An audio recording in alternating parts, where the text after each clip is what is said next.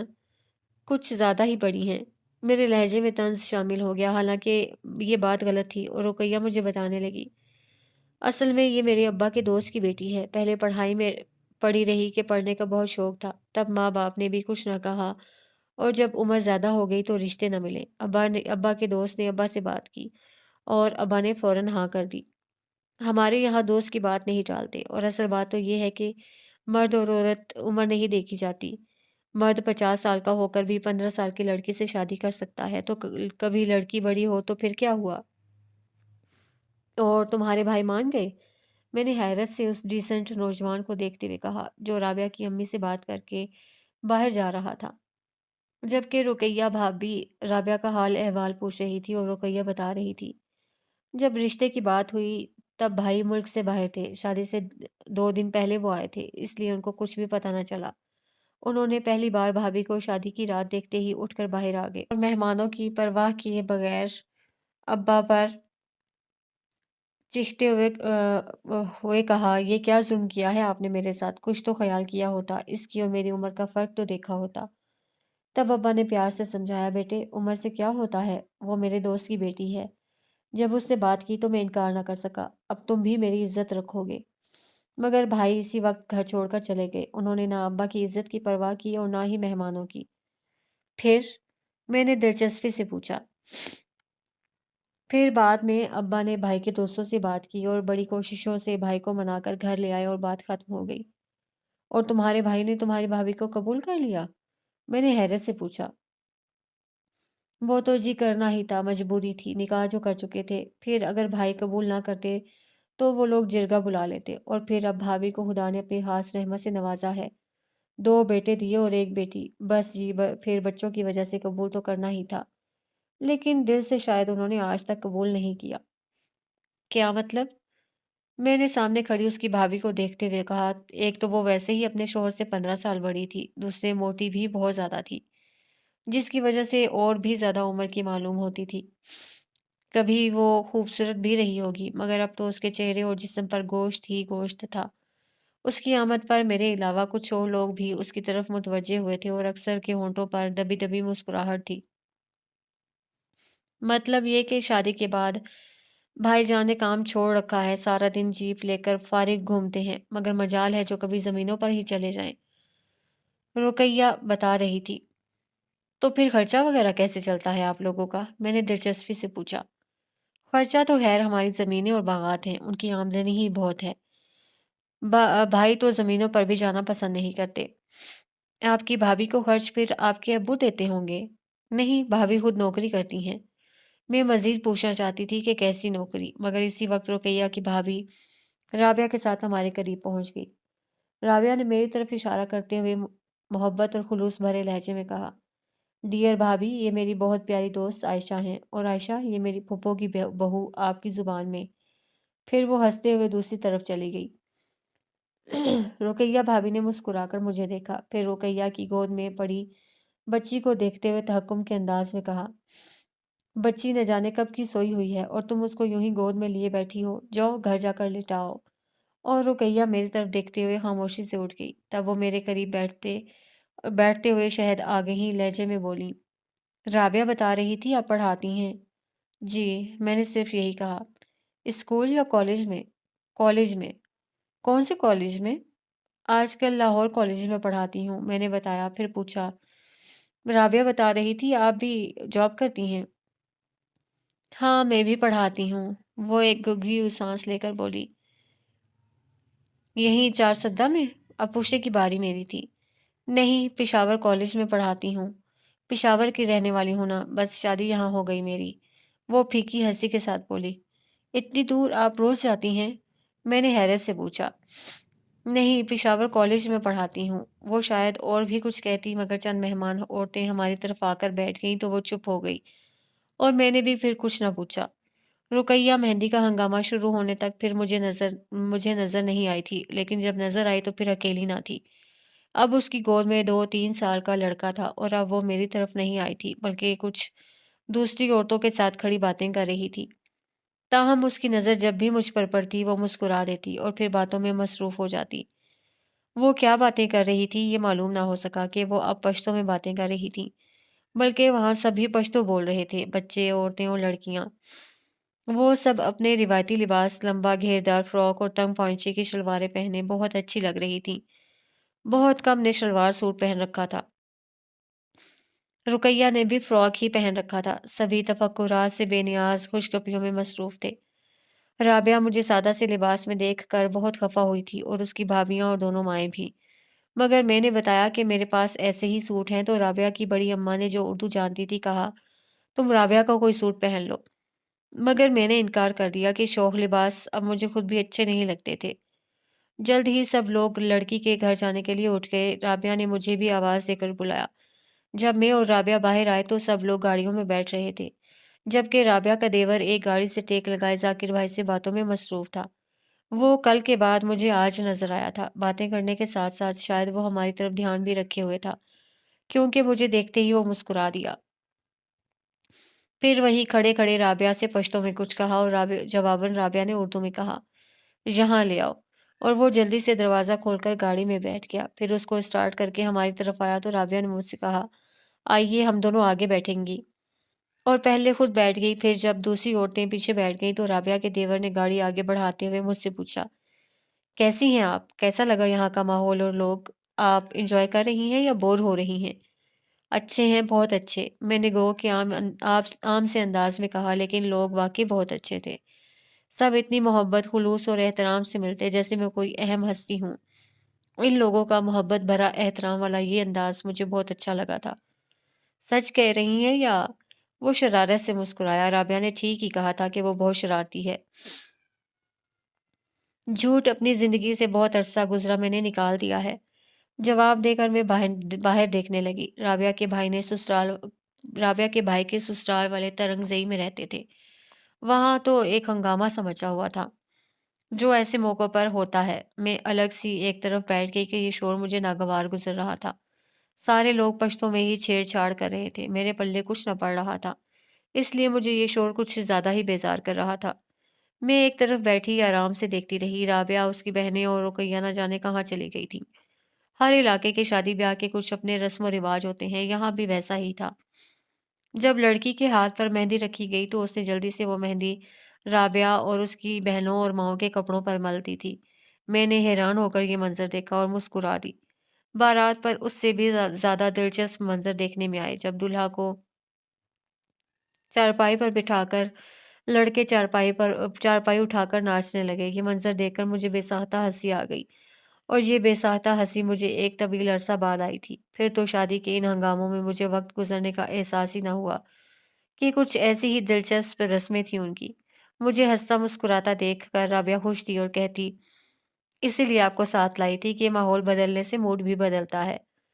ہاں، موڈ بدلتا ہے لیکن دل کا موسم نہیں۔ میں نے صرف دل میں سوچا تھا، منہ سے کچھ نہ کہا تھا۔ تاہم یہ 2 دن واقعی میں نے بہت خوشی خوشی گزارے تھے۔ ولیمے سے اگلے دن جب رابعہ کی بہنیں اور بھابیاں اور محلے کی چند اور لڑکیاں گھر کی صفائی وغیرہ میں مصروف تھیں، تب میں نے رابعہ کی امی سے کہا آنٹی مجھے بھی کوئی کام بتا دیجیے، وہ سب مصروف ہیں اور میں بیکار بیٹھی ہوں۔ بڑا عجیب سا لگتا ہے مجھے یوں بیٹھنا۔ نہ بیٹی نہ، آپ تو مہمان ہو، آپ سے کام کیسے لے سکتے ہیں؟ آپ بیٹھو، آرام کرو۔ ان کی بات سن کر میں اپنے کمرے میں آ گئی۔ جب صفائی وغیرہ ہو گئی تو میں پھر باہر آ گئی۔ سامنے ہی برآمدے میں رقیہ بچی کو گود میں لیے بیٹھی تھی۔ مجھے دیکھ کر مسکرائی تو میں نے کہا آپ تو نظر ہی نہیں آئی رقیہ آپا، حالانکہ آج آپ کے کرنے کے لیے یہاں بہت زیادہ کام تھا۔ کام سے میں کب ڈرتی ہوں؟ آج اگر آ نہیں سکی تو صرف بچوں کی وجہ سے۔ بھاوج آج دونوں دوسرے بچے بھی گھر پر ہی چھوڑ گئی تھیں، اس لیے میں ان کا ہاتھ بٹانے نہ آ سکی۔ رقیہ نے بچی کو پیار کرتے ہوئے کہا کیوں؟ کیا پہلے بچوں کو ساتھ لے کر کالج جاتی تھیں؟ میں نے حیرت سے پوچھا۔ نہیں جی، وہاں پشاور میں ان کے باپ کا گھر ہے، 1-2 ملازمائیں بھی ہیں، وہی بچے سنبھالتی تھیں۔ لیکن رات بھائی سے کسی بات پر ناراض ہو کر بچوں کو بھی چھوڑ گئیں، اس لیے میں ادھر نہ آ سکی۔ اچھا، تو لڑ کر گئی ہے، واپس نہیں آئے گی اب وہ؟ آئے گی تو ضرور، کہ یہ جھگڑے تو اب روز ہوتے ہیں۔ کیوں؟ اب جب 3 بچے بھی ہو چکے ہیں تو جھگڑا کیا؟